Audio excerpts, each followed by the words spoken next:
Good morning, everyone. Welcome back to another episode of the Wilderness Fitness Podcast. I'm your host this morning, Dr. Rob Minturn. Excited to be here, finally getting this done on a Thursday morning and not playing catch up today. Alarm went off and I was actually able to get out of bed this morning. So it's been good settling into the routine here in Alaska with a new job and getting back into the podcast, the live podcast platform. My live button is back, so that's good to see. Hope you're all doing well. And today I wanted to talk to you about the biggest time suck or the biggest waste of time in the gym. And often we're going to talk about rest times because oftentimes rest time is where people lose track of time and it ends up extending out their workouts and it's unnecessary for them to extend their workouts. And then it leads to them having an hour and a half workout. So I wanted to talk about rest times. Um, Before we get started, make sure you call your senator, make sure you call your state representatives, and then call one Western state representative that you've hunted in or recreated in, so that way they know your opinion about the public land sell-off. And let's get into the podcast. So, the biggest waste of time with your workouts. I'm going to use an oven analogy as far as like baking something in the oven. So, you got the preheat, so that's getting your oven up to temp, and that's going to be your warm up. You've got the cooking process, so that's when the muffins, the bread, whatever's in the oven, it's baking, so that's going to be your workout. And then you've got the resting before you eat. So when you take the loaf of bread out, you've got to let it rest before you actually cut into the bread, and that's going to be your cool down in terms of your workouts. So with the warm up. You need to break a sweat.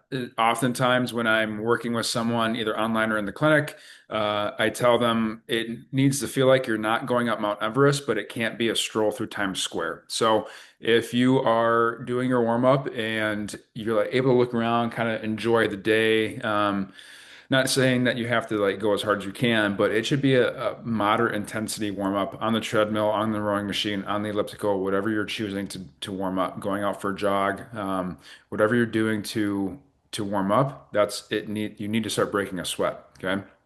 The benefit of this is you're improving your tissue temperature, you're improving your tissue elasticity. So that's where the injury reduction rate is going to come from. Stretching and holding those stretches, there's no injury reduction to that, even though we still do it. Or I shouldn't say we, even though you see sports teams doing it all the time before they play, what that's actually doing is reducing tissue elasticity. It's not increasing tissue temp, so therefore it's not really reducing the rate of injuries.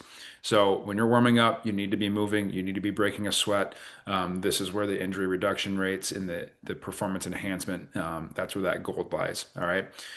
Dynamic warm-ups versus static warm-ups. I just talked about that. You need to be moving, you need to be getting your heart rate up. It should feel like a moderate intensity effort. And then the duration should be about 5 to 10 minutes. So you really want to start global, rowing machine, treadmill, that sort of stuff. And then you're going to work to more specific. If you're going to PT for rehab, that'd be a great time to do your rehab movements. So that way you're not taking extra time out of your day to do your rehab movements. You're just incorporating it into your warm-ups. So your warm-up might be a little bit longer if that's the case. But the warm-up is also a great time for some mobility work, not foam rolling. Foam rolling does not enhance mobility. I've done a podcast. I forget what episode that is, but I've done a podcast on foam rolling. Check that out. I think it's called The Benefits of Foam Rolling. So it's a little bass backwards there. But another great time or another great thing to add into someone's warm up is the plyometrics. Foot agility drills is what those are, right? You see sports teams doing that. People think they're just for athletes, but being a parent you have to be athletic to be a parent, right? You have to be athletic to be in the woods. You have to be athletic to hike the mountains, to catch your balance. That those foot agility drills are beneficial to every single human on this planet. All right. So start global, work more specific to the first movement that you're going to do with your workout. Mobility movements, plyometric movements are great to add into that warm up as well after you've done your global general warm up and you've broken a sweat. Okay. So that's the preheating process, right? You're not going to be able to have, like, you couldn't cook bread if that oven did not get to temperature fairly quickly, right? It doesn't get there immediately, but it takes time to get there, but it's working hard to get there. The coil are heating up at a very high rate to get the oven to that temperature. It's the same thing with your body. You need to gradually get there. You can't get there immediately, but you have to do things in order to break that sweat, in order to increase that tissue temperature and that tissue elasticity. Okay. So once you're in the workout, and this is where the biggest time suck happens because we've got our phones, we've got our music, you have to have the right song in order to lift the weight. You start talking with friends, you start taking Instagram pictures because you're a fitness influencer, like all the kinds of all the other shit that's going on, and you're not paying attention to your rest times. This is also a big reason why someone's not making progress is the rest times are way too damn long, right? You're taking way too much time between your sets. So within your workout, if you're if you're looking at your workout, whether you wrote it yourself, if you've worked with me, you wrote it yourself, or you bought it. So you're doing a mountain tough, you're doing a elk shape, you're doing a hunt lift eat program, whatever you're doing, you got it online somewhere, and you see reps of 15 or more, 15 to 30, 15 to 20, something like that. But the rep scheme is 15 or higher. That's going to be an endurance rep scheme. So your rest time between each one of those sets is going to be less than 30 seconds. You need to pick a weight that you can do at that weight and at that rest time. All right. Your endurance rep schemes should be probably the shittiest rep schemes that you do in terms of just you overall do not feel good because of the time under tension. There's a ton of time under tension. There is very little rest in between those sets. So the amount of time of rest between or space between work is not that much, right? So the body's just continuing to work and work and work. Um, Again, you need to pick a weight that's effortful. You should want to put that weight down at 20 reps or 15 reps or 25 reps, whatever your rep scheme is. But that rest time in between needs to be 30 seconds or less. Okay, so that's a big one. I sometimes fall into the trap of taking maybe 60 seconds or 90 seconds in that rest time, just because like your heart rate's elevated. You want to calm it down a little bit, but again, it's less than 30 seconds. So then we move on to hypertrophy. So what hypertrophy is you're getting the muscles to be bigger, right? And you're not, for folks who do not want to look big and bulky, if you're not training to get big and bulky, you will not get big and bulky. Okay, we're talking on a microscopic level, like your tissues are adapting. The bodybuilders, like they are training for hypertrophy, like that is their goal. Okay, if that is not your goal, you're not going to get there. So every single human benefits from endurance rep schemes. Every single human is going to benefit from hypertrophy rep schemes to get those muscles bigger. Bigger muscles can handle more work. Okay. Going back to the time aspect though. So your rest times for hypertrophy sets. So when you look at your workouts, if you see set rep schemes of 6 to 12, that's a hypertrophy set. That the goal of that set, the goal of that exercise in that rep scheme is going to be getting those muscle fibers bigger. All right. So in between sets, you're taking a 30 to 90 second break. All right. That's it. When you get done, or when that 30 seconds to 90 seconds is done, you're doing that rep or that set again, okay, or that exercise again. And you just rinse and repeat. And then with power and strength, so if you're looking at your workout and you see a power or strength rep scheme, so that's going to be sets of 5 reps or fewer, you are going to take 2 to 5 minutes between that that rep scheme or between sets. Sorry. So the reason for that is because of the energy systems, and it's all energy system based, right?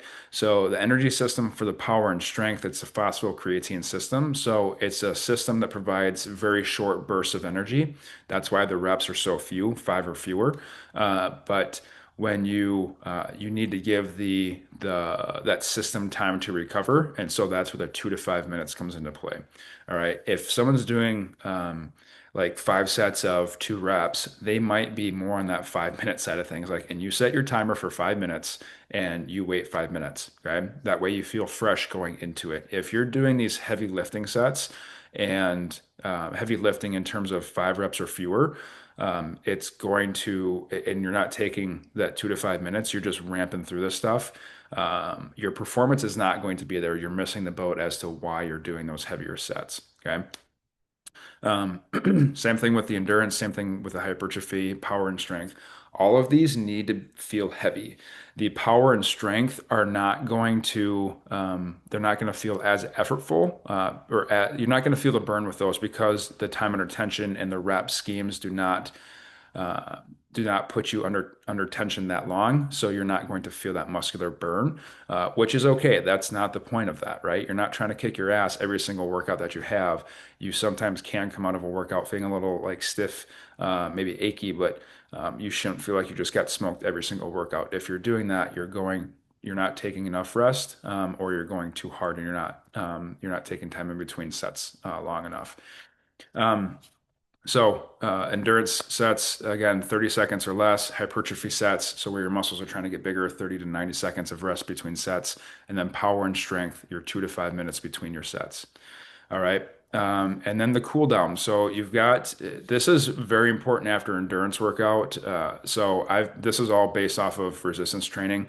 Um, so the cool down after resistance training, you might not necessarily have to do one after a power strength workout. Maybe after your endurance and hypertrophy workouts where your heart rate's been elevated pretty much the entire time, you might want to do a little bit of a cool down. When you do a cool down, it should be 3 to 5 minutes in length. You're walking on the treadmill, hopping on the rowing machine, elliptical, something like that. But what you're trying to do with the cool down, and this is why it's super important, especially as we get older, is we, our hearts got used to the muscle pumping action helping blood flow back to the heart. So if your heart got used to that, the muscles aiding the blood flow back to the heart. If you just stop cold turkey, your muscles are not helping that blood flow back to the heart. Your heart is working very hard to get the blood out, but it does not have that assistance from the muscles, right? So now it's not pumping as much blood. It's pumping just as fast, just as not as much blood. The point of the cool down is to slowly, gradually drop that heart rate down, um, so that way you are able to go shower, go change, but there's not a huge shift in like your heart rate's at 130, 140, 150, and then you go to absolutely nothing. So it brings it down or allows your heart rate to slowly come down maybe to that 100 or 90 to 100, 110 mark. And then you can get off and then go do your thing in the bathroom, change, shower, get ready for work, get ready to go home, whatever you're doing. But the cool down is very important because it helps the heart gradually chill out, but still providing that muscle pumping action of blood back to the heart. So it's just assisting that heart. All right. If you guys have any questions, let me know. But rest times are definitely the biggest waste of time in terms of you lose track of time. Your rest times between your sets get long, and now you're spending an hour to an hour and a half in the gym when you intended to spend 45 minutes in the gym.